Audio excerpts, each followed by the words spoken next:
Your Washington Nationals are starting to act like they're actually in a rebuild, claiming a former top prospect that was a main piece in the Mookie Betts trade from the Boston Red Sox to the Los Angeles Dodgers. I'm going to have the coverage on that and what that top prospect could mean for the Washington Nationals moving forward. As well, I'm going to be talking about Joey Meneses and kind of start projecting what we could think of Joey Meneses moving forward in the 2023 season. All of that and more right after this.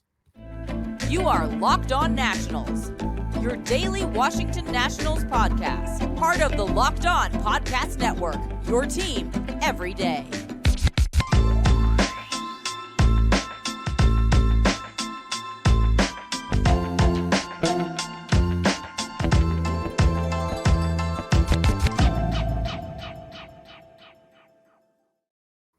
And thank you for making Locked On Nationals your first listen every day, as we are free and available wherever you get your podcasts. I have taken my Nationals passion into podcast form here with the Locked On Podcast Network. As guys, I'm myself, Ryan Clary. If you don't know me, if you're just checking this out for the first time, we appreciate you tuning in and getting your daily dose of Washington Nationals content. I can promise you, that's what you're going to get here. And today we're going to be starting off with the Nationals claiming former top prospect, top 100 prospect, according to multiple databases, but including my own, Baseball America.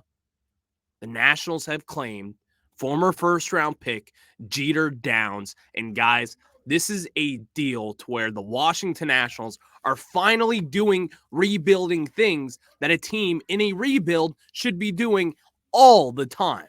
This is a move that makes sense for both parties, as I have mentioned in the past that rebuilding teams need to perform in rebuilding situations. And this is one of those, claiming a former first-round pick, someone who, even as recent as of 2019, was one of the best hitters in all of the minor leagues in that year for the Boston, or not for the Boston Red Sox, for the Los Angeles Dodgers. And guys, also a little nugget for you. Jeter Downs is a first-round pick from the Cincinnati Reds. He also played with Josiah Gray, and he was included in that trade that sent Yasiel Puig from the Dodgers to the Reds. And guess who came in return for them? Jeter Downs and Josiah Gray. So these two already have some familiarity as it is. So hopefully it's going to be a smooth transition. But I want to talk about some of the on-field possibilities that we could be seeing from Jeter Downs. Because guys, as I was saying, this is a move that makes sense for all parties involved here. Jeter Downs, if you haven't known, in 2019, as I was saying, he was one of the better hitters in all of the minor leagues and was considered one of the top prospects in baseball at that point. He was a top 100 guy, but even then, that is impressive nonetheless. Some people were like, well, he's not top 10. He's not going to be considered your everyday shortstop. Maybe, but then again, he was included as one of the main pieces, if not the main piece, in a Mookie Betts deal. Mookie Betts, you know him, MVP, World Series champion, Boston Red Sox legend, signed a massive deal with the Los Angeles Dodgers. Guys, this is someone who actually has the potential to not only start on this team, but to make an impact. He got called up to the majors for the first time in 2022 and played in 14 games. I will say, he wasn't that impressive. He's gone through his rough patches. He's gone through a rough little road here with the Boston Red Sox, because after that 2019 season, when he hit for multiple different levels at Double-A and High-A, this is someone who batted .276 with a .362 on-base percentage and a .526 slugging. That was good for an .888 OPS. That is a well above average hitter with some power as well. This is someone who hit 24 home runs that year. Someone who's only maybe 21 at the time, 22 maybe. The sense I get from this with the Nationals is that they're kind of taking a situation. It's why not? That's what they're thinking of this deal. And especially considering that this is someone who can play shortstop, second base, and maybe even a little third base. And who knows, maybe he could play a little in the outfield. He's going to have an amplitude of opportunities. Now, where does he start is the question. Does he start down in AAA, down in Rochester, or is he going to be starting with the major league club? And I think all of that really, truly depends on what shakes out at the third base position. Is Carter Kieboom going to come back and have a strong spring training showing and win that job, and he'll get the first shot to win that third base job? Will it be Jake Alou coming out of the gates on fire? Maybe he takes the job, takes his spot on the roster. What about Jeimer Candelario, like one of the main pieces that we've signed this offseason? Is he going to be able to take that job and run with it? This is a win-win situation for the Washington Nationals. They took a flyer on Lucius Fox this past offseason as well. And yes, hasn't really turned out in the way that we wanted. We've actually ended up cutting him, but he's back in the organization. And this is someone who was also a really highly touted prospect coming out of the international signing class. But Jeter Downs, a first-round pick, someone who people know, and also his name's Jeter. So that's a little enticing as well. Just a little nugget. That's just the way my brain thinks. But guys, this is a win-win situation. There's no loss that could be coming from this. It is a why not. Because obviously, Jeter Downs, he didn't get cut for no reason. He got cut because he wasn't performing. And so there's going to be some turnaround. There's going to need to be some action to prepare him for a 162-game season. And some things will need to be fixed. I do believe we're going to see him at some point this year. But then again, we got to find the hole in his swing because the last 2 years were quite ugly for him, to be honest with you.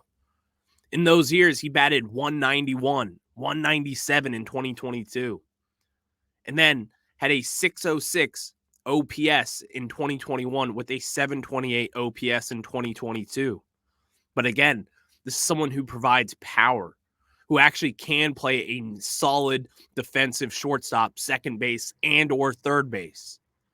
This is someone who is athletic, who can steal bags. Then again, you look at this deal and you look at the team around us, and it would make a ton of sense to play him right away. Plug him, play him, let him develop. Because again, just 2 years ago, 2 off seasons ago, he was being included in a trade package for Mookie Betts as one of the better prospects in all of baseball. So then again, I look at this team. We're not winning this year. We haven't taken the necessary steps to do so. But then again, while we let our guys cook down in the minor leagues, you should be giving opportunities to guys like Jeter Downs, Luis Garcia, CJ Abrams, obviously. But Jeter Downs is someone to where it's a nice insurance policy that could change into something even greater than that. And that's an exciting part of this all. To where if Jeter Downs actually turns into what Jeter Downs was supposed to be with your Washington Nationals, I'm not saying that will happen, but if, good Lord, the Nationals could have just had one of the biggest steals of the 2022 offseason. Just like we did with the Juan Soto trade, in my mind, getting all of that back in return. And then if you have your insurance policy, Jeter Downs come in and play, and even just play an average third base or second base, left field, shortstop, whatever he has to play, then guys, your Washington Nationals could be sitting pretty here going into this 2023 season in the start of this rebuild. Because then again, the Nationals are in the territory of making these sort of moves and really jumping on them. That's what a rebuilding team looks like. So kudos to Mike Rizzo, Davey Martinez, the front office, and really just making this happen. Because then again, I can't get past the fact that this offseason hasn't really been my favorite. But I love this move. I think it makes sense for all parties involved. And then again, looking at it from the top to the bottom, checking this person out, it makes too much sense. But then again, will he be playing in AAA? Will he be playing in the major leagues? I'm going to start him down in AAA Rochester, see what he can do, see how he's adjusting, see how his hitting is developing, see if he still has that power, and then call him up mid-May and have him make his debut in that Curly W uniform. Because then again, guys, this was one of the better prospects in all of baseball, and it's tough to see him not in the big leagues at some point early on in the spring here. Because that's what I want to see. That's what we all want to see. We want to see prospects, and we want to see results. And in this rebuild, there's nothing more satisfying than getting one of your better prospects, or one of the better prospects in all of baseball at one point, to be able to produce results. Taking a flyer on Jeter Downs makes all the sense in the world. And kudos to the front office yet again for making a smart rebuilding baseball decision. And we're not going to leave any stone unturned. And that's what Mike Rizzo and the front office just did. But now I want to talk about kind of another little savior, you could say, someone a little more intriguing when it comes to this rebuild. And that's the position of Joey Meneses. I haven't really talked about him too much this offseason, but I'm going to get into some of the role that he could play because, guys, he was kind of a Christmas miracle this 2022 season. So I'm going to get into that after I tell you guys about my friends at BetOnline. BetOnline.net is your number one source for sports betting info, stats, news, and analysis. Get the latest odds and trends for every professional and amateur league out there, from pro football to college bowl season to basketball, and of course, college sports all around in the winter. They've got it all on betonline.net. And guys, it's college bowl season. There's college football bowl games as you probably sit here right now listening to this very podcast. And guys, just look up Bet Online and get all the stats, all the info, and all the analysis that you can get so you can properly place a nice, responsible bet to splash a little cash for your own, because that's what I do, and I have a ton of fun doing it. It makes the most boring games and it's some of the most interesting games, and I recommend that for you. We're always the fastest and easiest way to get your betting info, and you can head to the website today or use your mobile device to learn more. Bet Online, where the game starts.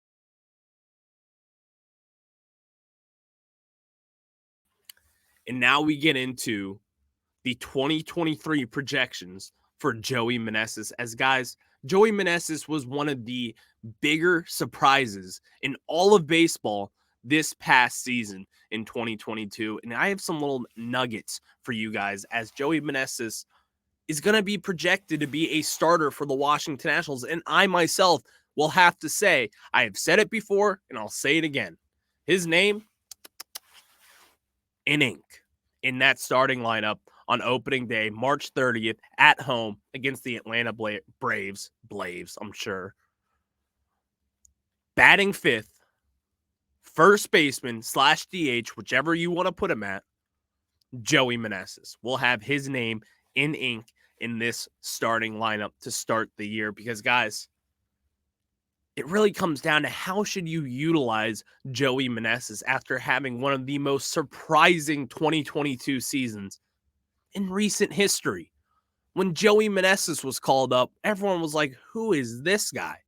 And if you follow AAA Rochester, kind of like the way I do, you've seen it. So you're like, well, this guy has been their best hitter by far over the year.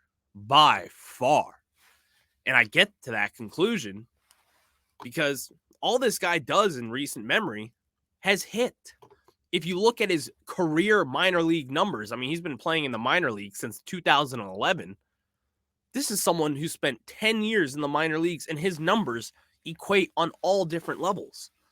He's batted .281 in his career, had a .431 slugging percentage, had a .769 OPS in 10 seasons in the minor leagues. He also played 10 seasons of foreign ball. He hit there as well. And then in all levels and everything combined, his numbers are basically what his minor leagues will tell you. And especially once this guy gets up to AAA, he spent 3 seasons there. He's batted .295, .346 on base percentage with a .494 slugging. That was good for an .840 on base plus slugging. This is someone who's just a flat out hitter. And also, with the way that the Washington Nationals, with the way that he hit with the Washington Nationals this past year, it was out of control for this guy. No one knew what to make of him. We didn't know if this was going to be a fluke season, but then again, the more I research, the more I talk to people about Joey Meneses, the more I just think about it. This is someone you could really utilize for this upcoming season. And we have him under control for about another 5+ years. So that's another added bonus to this, and it's pretty cheap.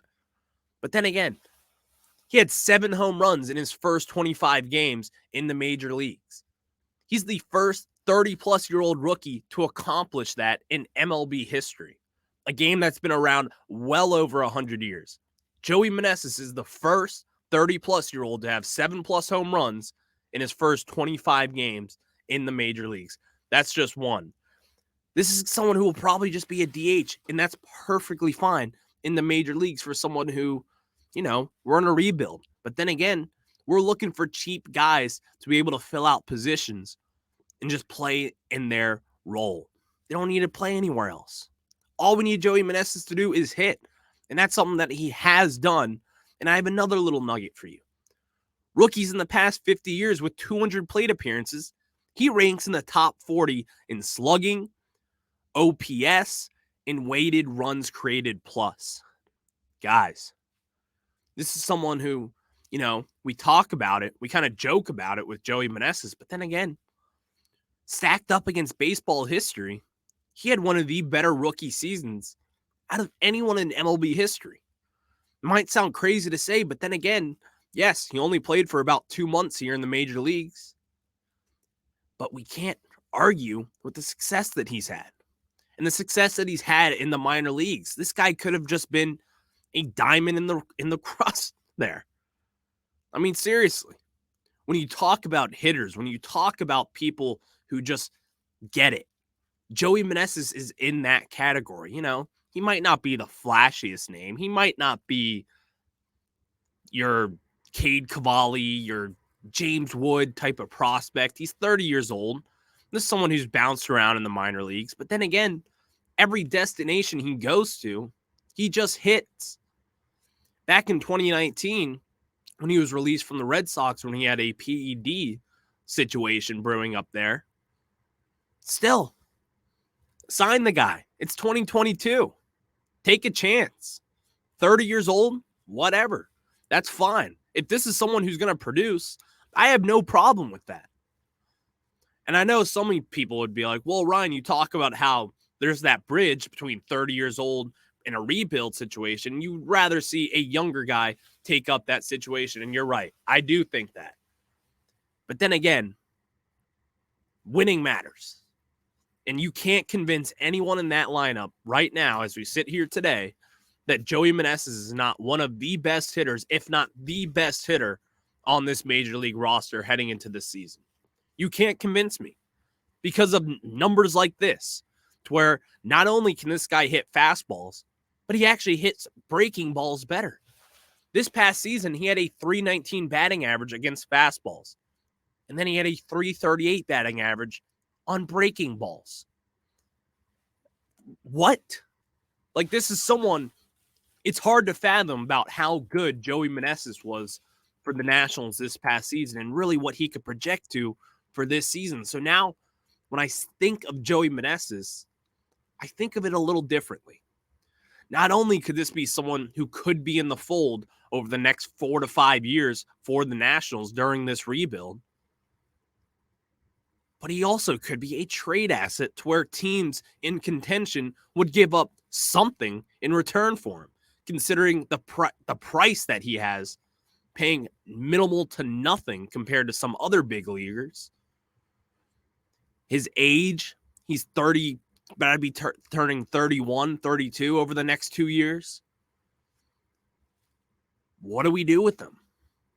And then again, it's a win-win situation for the Washington Nationals, because you could either let the guy play, let him do what he does best, and that's what he does, is hit.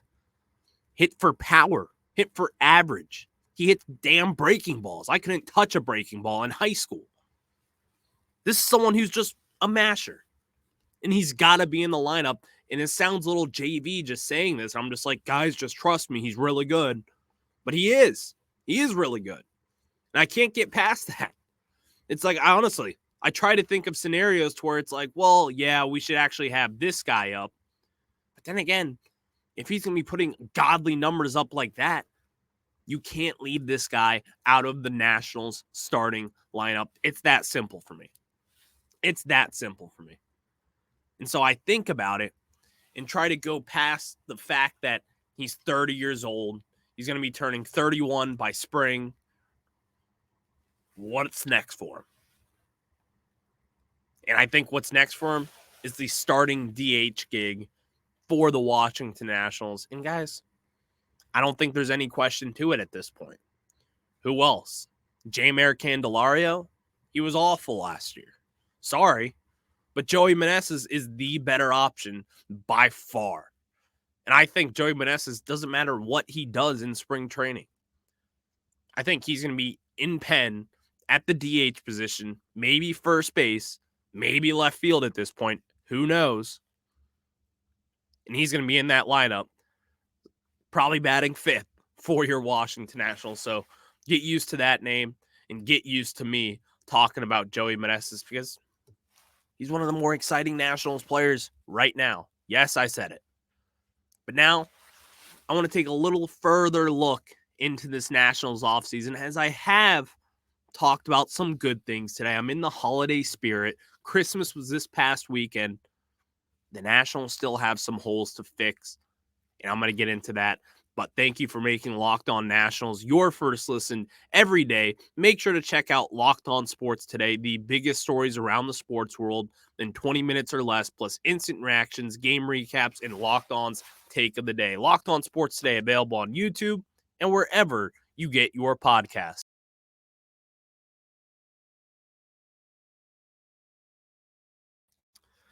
And guys, I've been talking about the Nationals offseason and what I really want to see them do moving forward. And we still have a void to fill with a left-handed bat in this rotation. Or not rotation, but in this starting lineup, playing left field.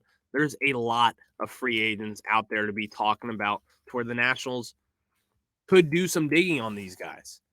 We could talk about a left-handed bat that will make an impact with the Washington Nationals.